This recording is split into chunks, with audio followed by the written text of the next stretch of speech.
Hi everyone, it's Linda and Michelle, and Hello. It's daylight. Yeah. It's Friday afternoon, and we went to a movie early this afternoon. Yeah. And it's nice to come out and see daylight and feel some sun, even though it's probably 20 degrees It's still cold. It's very and cold. windy, but that's okay. Winter's almost over. So You are very optimistic. I'm thinking we got another at least two months. Groundhog's gonna do it. Gonna take care of it soon. Well, let's hope so. The movie we saw today was called H is for Hawk. Yep. Yeah.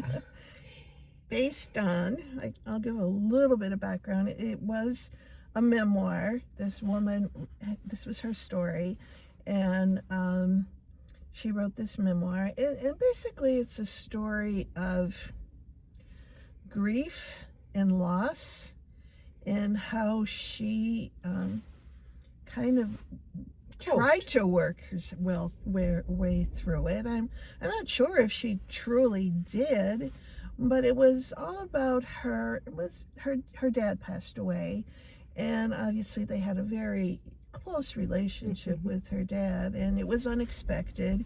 And her life kind of took a different direction. She decided to I want to say adopt, if that's what she did, this hawk, and spent a big chunk of her time invested in trying to tame him to a degree, so that he was kind of between two worlds. He was domestic, but she also wanted him to learn how to go out into the wild and fend for himself, because hawks, I guess, are considered killers in the sense that they hunt for their food. We learned a lot about hawks. We did. We learned that they hunt for their food close to the ground, that they're not aerial I chasers. like their little hats too that covered their eyes, because they get too excited visually, especially when you take them like she did, to take them in her house and try to train them to a degree. But who knew they had this little kind of hat over their eyes. The belief is that if they can't see it, then it doesn't exist. Yeah. And so they put these little hoods on their face, but they attach them to ropes for their ankles, and you can give them so much room at a time until they start to get comfortable and trust you. And it was very intricate. I mean, even she had to kind of get him to learn how to eat with her feeding him, because he's obviously took a while before she felt comfortable letting him out in the wild. They needed to form a very close attachment. Yeah. And her name was Mabel. The hawk's name was Mabel. Yes. And the girl's name was Helen, who was raising Mabel. But what we watched was Helen's life pretty much spiral out of control as she was trying to care for this hawk, or tame this hawk. She lost the ability to care for herself, for her home. Her job was in jeopardy. At one point, she didn't even answer the door to her mother when her mother came to the door. She ignored her friends. I mean, she became totally absorbed in raising this hawk. And the hawk was a symbol for her dad. I mean, she started out at the beginning showing some photos of her and her dad from an early age, and she always had a bird in the picture in some form, a parrot. Her dad was a professional photographer.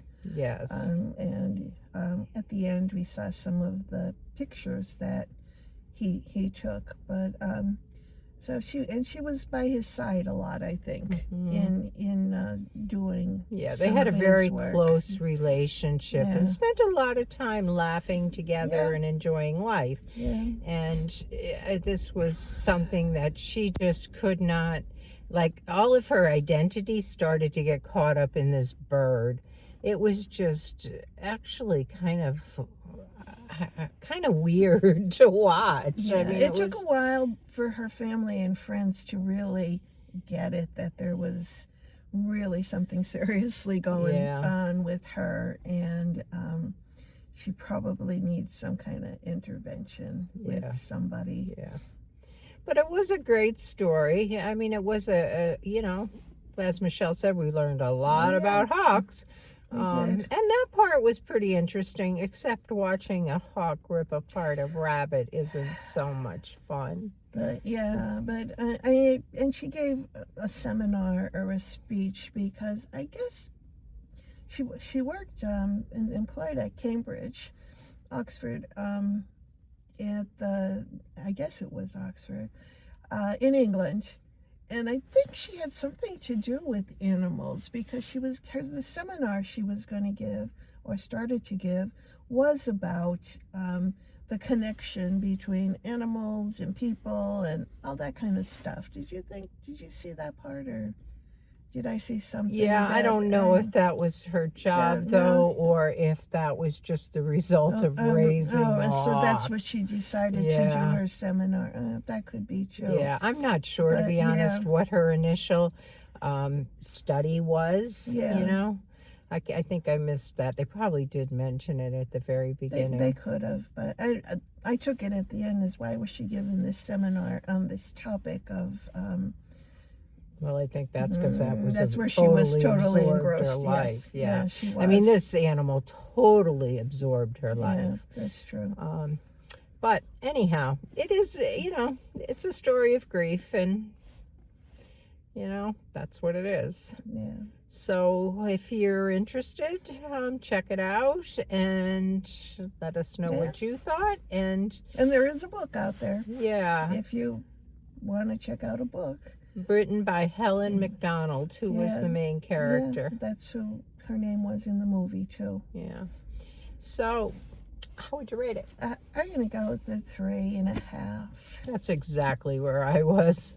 I'm so glad we could do halves now, because you kind of get stuck between a 3 and a 4, but 3.5 does it for me. It's not a 4, and it's a little bit better than some 3s there was beautiful I've seen. Scenery too, out there, because it moved at a slow pace.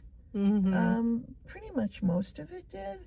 We were out in the fields, out in the wilds, Yeah, but I didn't feel like the movie moved slowly. Like, I didn't feel like, there was a lot of time that I thought, when is this over, or anything like that.